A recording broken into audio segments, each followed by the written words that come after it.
Hey folks, welcome back. I hope you're all doing well. Today we're going to build some steps.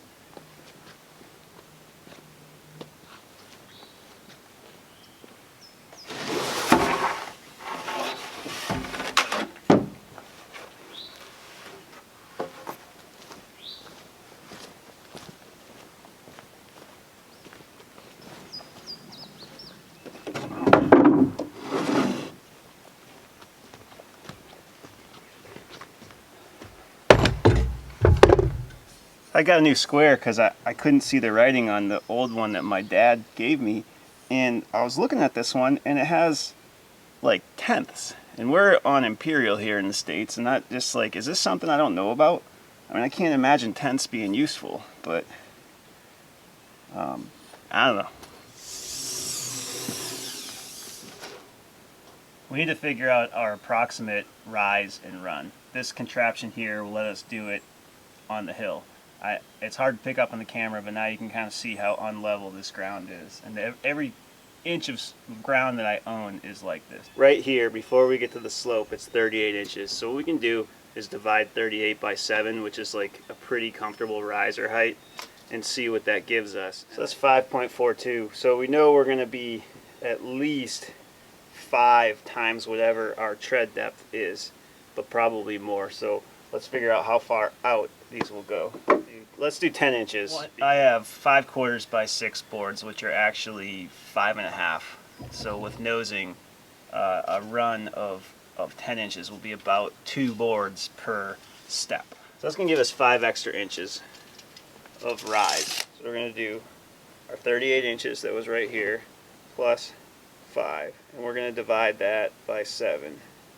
So that gets us 6. That gets us over 6 steps. 43 inches of rise. Let's divide it by 7.25. That puts us at 5.9. We're going to have 6 risers, and we're going to have 1 less step. Alright, so a better way to do this is to just clamp a straight board to your square, but I forgot my clamps, so I do have some of these. I'll put a link to I mean, they should only be, I don't know how much they cost, but they should only be like $5 or something, maybe even less. But they just make it so that you're consistent. So this is our rise, and this is our run. And this should be a minimum of 3 inches there, which it looks like it is. Let's check. 3.5.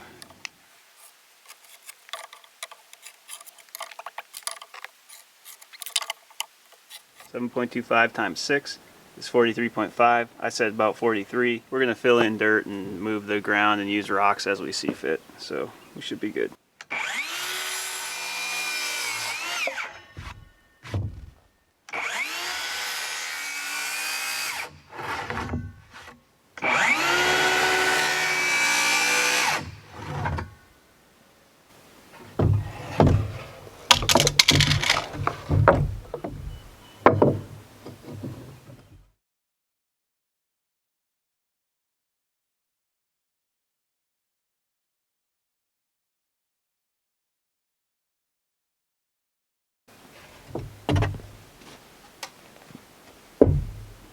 And just before we go any further, kind of just throw it out there, make sure it looks about right. And remember, we said we're going to move the ground a little bit as needed because that ground slopes a lot. So that's about right, so we know we can cut the rest of them out.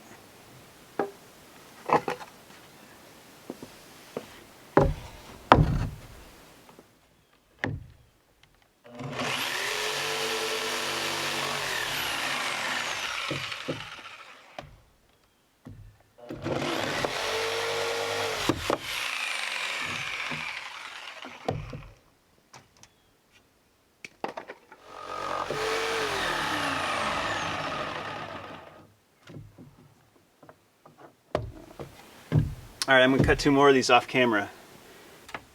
Alright, we got 3 sets of these cut.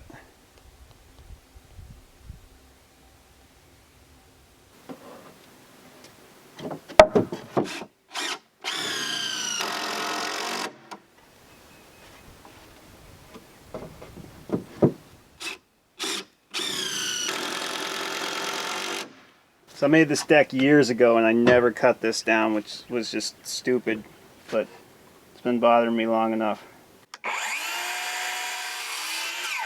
over. The whole reason I never cut it off was because I never had a roundover bit. I have a roundover bit, so we'll just smooth that out with the router.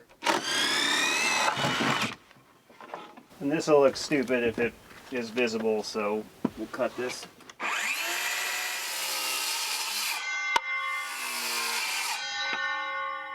Handsaw to cut that.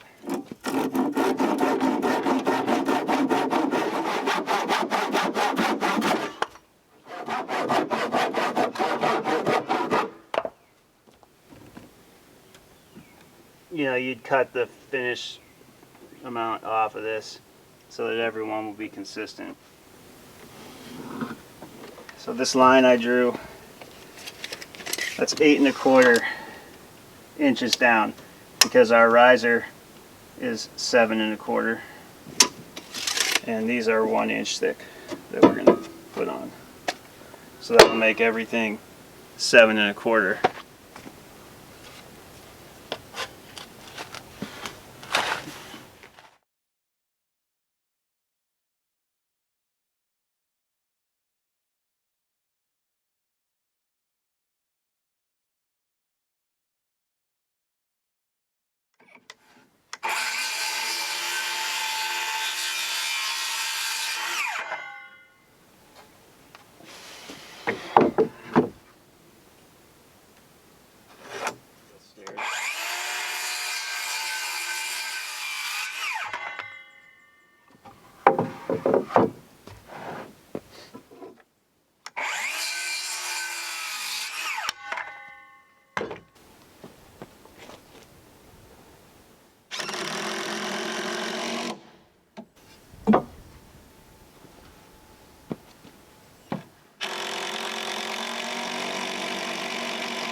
Obviously, building it on the mud with no piece of concrete there isn't ideal. The clay is pretty level, and maybe next time I rent an excavator, I'll just pop this thing off, pour a little slab there, and then put it back on.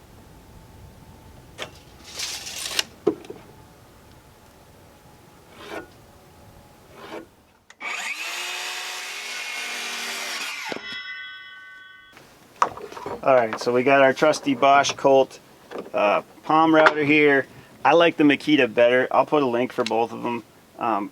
This is the one I bought. My friend Burgess has the Makita, and I think it's nicer, but this works. It works fine. These are nice because they can run off of you know, most smaller inverters. Like, I run this, if I soft start this, I can run this off that Jackery. So basically what I mean by that is I turn it to 1, turn it on, and then turn it up to 6, or whatever I want it at, and it works fine. Alright, so I got a 1/4 inch round over bit.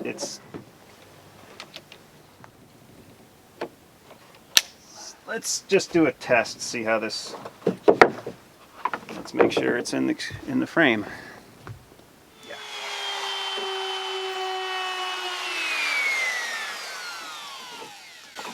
So I can probably bring that down a tiny bit more.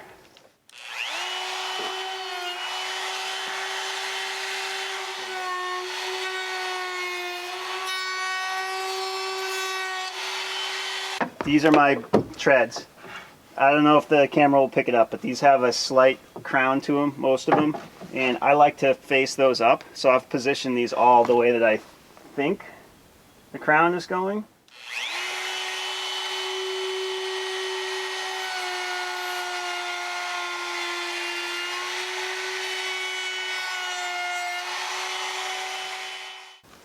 Alright, I got all these rounded over. This is 5/4 cedar decking from Menards, if anyone's curious. 5/4, so it's actually about 1 inch. Another deck tip that I got from Fine Home Building magazine is that you can put this peel and stick flashing on here, and it'll make this last a lot longer. So, you know, that won't make it last longer, but this will. And I got that from Fine Home Building magazine, which I think is like the greatest publication ever. It's so funny, you go on their Facebook page and the articles they post, every single article it's like rabble, rabble, rabble, that's not right, that's wrong, that's wrong. And it's like, just because the 20-year-old who runs their social media might put the wrong picture caption with an article, doesn't mean they don't know what they're doing. That magazine is really good. I would not hesitate to recommend it to anyone.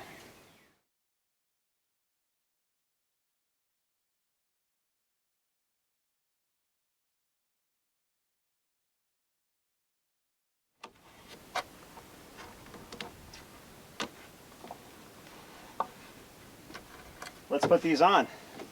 This is pretty green wood, so I think that what it's really going to do is shrink. So I'm going to butt these tight. Let's just check this. So we got 14 1/4, 14, 14 and a little bit over a quarter, 14. That's good enough for me.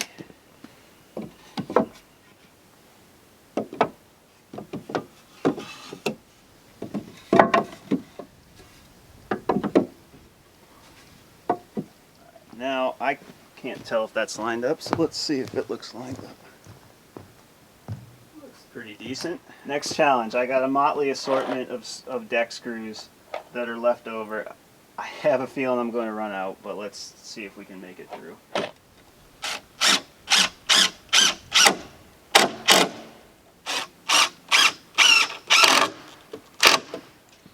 Alright, no need for you to watch me screw in screws, so we'll check back in a minute. Alright, well, it looks like we did run out of screws, but I got at least one in every board.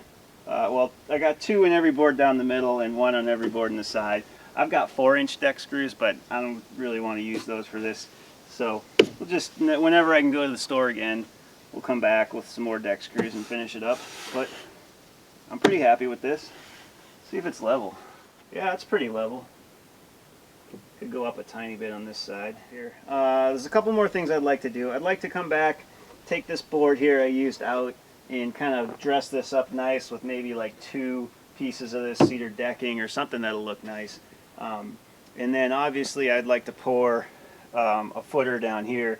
I just don't have any cement. Can't go to the store and get any now. So, you know, maybe we'll do that. Who am I kidding? I'll probably never do that. No, you guys will hold me to it.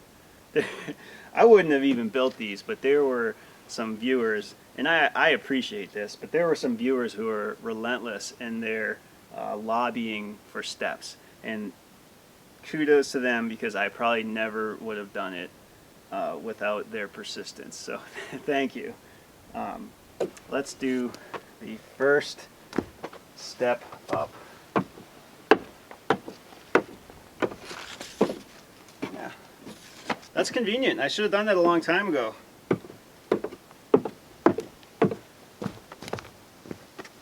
Okay, you know what? There's one more thing that I should mention, because it's a safety issue, aside from the railing, which I probably won't do, but every tread, even this top one, is 7 1/4 inches. So 7 1/4, 7 1/4, 7 1/4.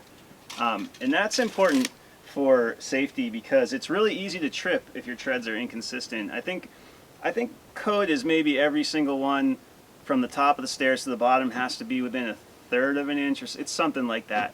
But you do want to pay attention to that. And every tread depth is 11 inches. So these are 1x6s basically, and 1x6s nominal is 5.5. So 5.5, 5.5, 11 inches, and we've got a little bit of room, 1 inch nosing, so we could put something under here, which I probably will, to cover up this ice and water shield stuff. I literally just went to walk around to my ramp, even though I have these steps here. It's going to take some training to get used to using these.